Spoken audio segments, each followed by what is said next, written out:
Dans cette petite vidéo, nous allons écrire l'équation bilan de la réaction du fer avec l'acide chlorhydrique. L'acide chlorhydrique est une solution aqueuse ionique qui a pour formule HCl. Si on fait le test au nitrate d'argent sur l'acide chlorhydrique, on obtient un précipité blanc. On en conclut que l'acide chlorhydrique contient des ions chlorure, Cl-.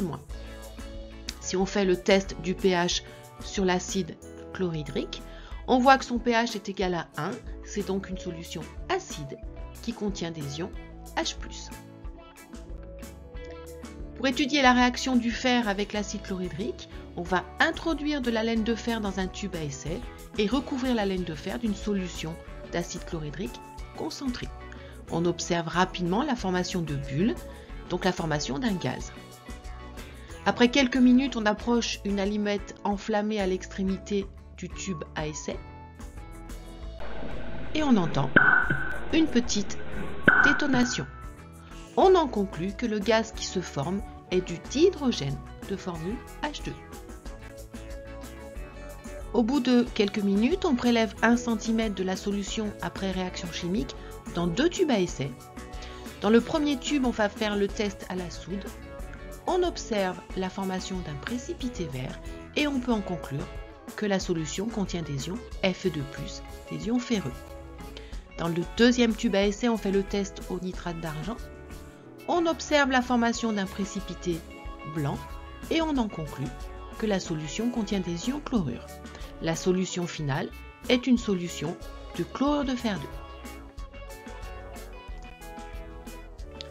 Nous allons écrire le bilan chimique de la réaction du fer avec l'acide chlorhydrique.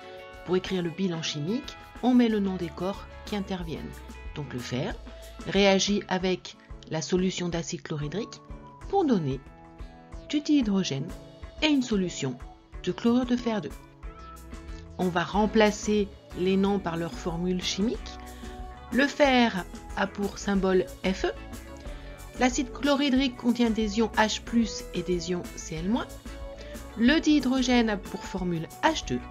Et dans la solution de chlorure de fer 2, on a des ions chlorure Cl- et des ions fer 2. Les ions chlorure restent inchangés. Ils n'interviennent donc pas dans la réaction. Ce sont ce qu'on appelle des ions spectateurs et ils ne vont pas apparaître dans l'équation bilan. On les supprime. Donc, on simplifie comme en maths. On reporte ce qui reste dans l'équation bilan, donc Fe plus H+, donne H2 plus Fe2+. Pour fabriquer une molécule de dihydrogène, il faut 2 ions H+, donc on va rajouter un coefficient 2 devant H+, et voilà l'équation bilan de la réaction du fer avec l'acide chlorhydrique. Je rappelle que pour qu'une équation bilan soit équilibrée, il faut qu'il y ait le même nombre de chacun des atomes dans les réactifs et les produits. Notre équation bilan contient des charges électriques. Il faut également qu'il y ait le même nombre de charges électriques de part et d'autre de la flèche. Nous allons vérifier cela. L'équation bilan, c'est Fe plus 2H+, donne H2 plus Fe2+. Au niveau atomique, Fe correspond à un atome de fer.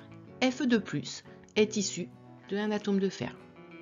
2 ions H+ sont issus de 2 atomes d'hydrogène. H2 est constitué de 2 atomes d'hydrogène. L'équation bilan est bien équilibrée d'un point de vue atomique. Au niveau des charges, à gauche on a 2 ions H+, ça correspond à 2 charges plus.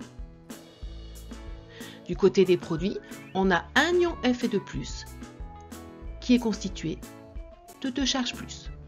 Notre équation bilan est bien équilibrée en charge électrique.